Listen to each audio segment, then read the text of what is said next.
Կարծում եք ցածր եք վարձատրվում, հիմա կպարզենք։ Ներկայացնում ենք Հայաստանում ամենացածր վարձատրվող 5 ոլորտները։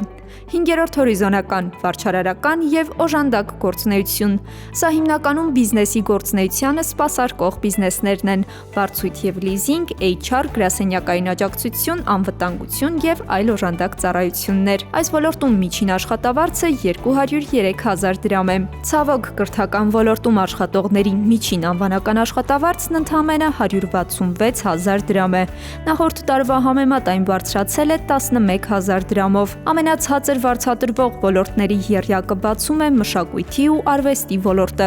Որքան էլ մտահոգիչ լինի, այս ոլորտում միջին աշխատավարձը 158,000 դրամ է։ Երկրորդ հորիզոնականում սպասարկման ծառայություններն են, որոնք մատուցող անձանց ամսական եկամուտը կազմում է շուրջ 152,000 դրամ։ Իսկ Հայաստանի ամենացածր վարձատրվող ոլորտը կացության և հանրային սննդի կազմակերպումն է։ Այստեղ զբաղվածները ամսական ստանում են 151,000 դրամ, հարկերն էլ եթե հանենք մոտ 110,000 դրամ։ Համարժեք վարձատրություն է, ինչ եք կարծում։